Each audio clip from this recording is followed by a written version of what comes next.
one of our main methods of finding in New York, because there are so many people, is just street contacting. And that was my favorite way, because I love talking to people and I love finding about their stories and hearing how they came to America, or even where they're from, what their native countries are like. Because coming to the New York South Mission, you really are just going on a mission clear around the world. And you can hop into any country you want. But one day I was out with some missionaries. Me and my companion went with a group of missionaries, and we were handing out flyers for English class. And there was one man who came up to me, and he looks at me in the eye and he says, "What are you doing?" And he says all this in Chinese. But I say, "Well, I'm inviting people to English class and also to come to our church, actually, if you'd want to." He says, "Oh, a church?" I'm like, "Yeah." He says, "What church?" So I tell him, "The Church of Jesus Christ of Latter-day Saints." He says, "Is your church true?" I'm like, "Well, yes, it is actually. You want to learn more?" He's like, "Because I'm looking for a true church. And there are so many Christian churches out here, and I can't tell what one is true, but I want to learn about it." I'm like, "Well, great. We'd love to talk to you. Can we get your information? What's your name?" But in the moment, he was a little abrasive, just kind of like in my face, saying like, da da da da. He even asked me if we read the correct Bible. And I was like, "I don't know what the correct Bible is, but I'm sure the one, like, I don't know what in your paradigm what that is, but yes, we read the correct Bible." And he just kept asking these questions to just feel it out and see if we worship Jesus Christ, if we read the Bible, da da da da. And so by the end of the conversation, I just told him, "I can't answer all your questions, and we'll take your information and we'll meet with you. And you can come to our church on Sunday and check it out." And so he said, "All right." So he gave me his name. His English name was Stephen. A lot of Chinese people in the United States have English names, which makes it easy. And so he tells me his name is Stephen Wong, and then gives me his number, and that he'll be there on Sunday. And if he can't make it to church, then he said he'd come afterwards to meet with us.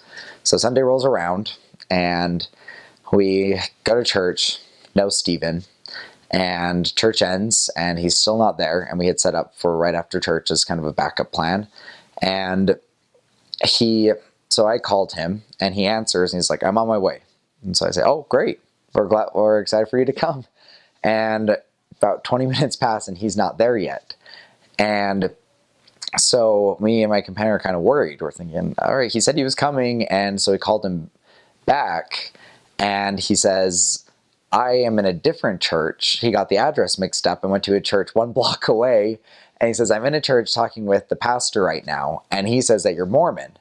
And he says that you're not a Christian church." And I'm like, "Yes, we are. We're not just Mormon. We're the Church of Jesus Christ of Latter-day Saints." And he's like, "Are you really Christian?" I'm like, "Yes, we are. You really worship Jesus Christ?" And he says, "Yes, come over now and find out."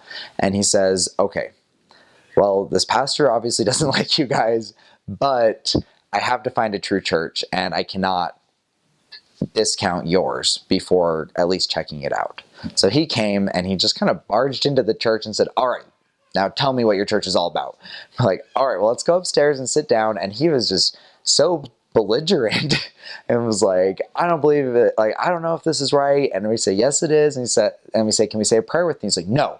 I'm like, "Okay, well then can we please?" And he says, "I don't know who you pray to." And we're like, "We pray to our Heavenly Father through Jesus Christ." And he's like, and we asked him, "Have you ever prayed before?" He says, "No." I'm like, "Well, let's teach you." It was like, I want to see what your church is about first before praying. And so it just was off to a really rough start. And we were trying to get this guy to calm down, and he just would not. But we kind of start going through the first lesson, and he just keeps asking us, "Where does your church come from? Where does it start?" And we wanted to explain the whole background as lesson 1 set up of how Jesus Christ started a church, fell away, and whatnot. But we plow through that, and he looks at his watch and he says, "I need to leave, and I'm just done." And we're like, "No, you need to stay, and we're going to show you this movie." And he's like, "I don't have time for this." And I say, "It's only 20 minutes. And so he looks at his watch and says, "Okay, I can do that." And so that was the restoration video. So me and my companion flew down the staircase faster than we ever have, and ran back upstairs with the TV, threw it on the table, plugged it in, put the DVD in. It was so fast. I think we did it in like 20 seconds. It was incredible. And just the moment the movie started, his whole, like, all the barriers, all the walls that he had put up, just, you could feel them melt away. And he just watched and didn't say a word the whole time. And at the end of the movie, he just kind of pauses and says, that makes sense. And me and my companion look at each other and we're like, well, great. Like, let's tell you a little bit more. And he calmed down significantly. And we talked to him about the Book of Mormon. I ran into another hitch when we found out he was only willing to read traditional characters, and we only had simplified character Book of Mormons, so he wouldn't even accept a Book of Mormon out of the first lesson, but he did say a prayer with us at the end. And we gave him a pamphlet that was in traditional characters, and he left. And me and my companion looked at each other, and we just said, he asked such good questions, and he's looking for truth, but he's not going to get along with any of these members. And long story short, we kept meeting with Stephen, and he just transformed. He came to church the next Sunday and was a completely different person, and was one of the goofiest, nicest guys that I was able to teach in my whole mission. And he was baptized a month later, and now he has the Melchizedek priesthood, and he's serving as a Sunday school teacher, and he is a totally different person because of the gospel. And no matter what country people come from, they do have the light of Christ, and they want that truth.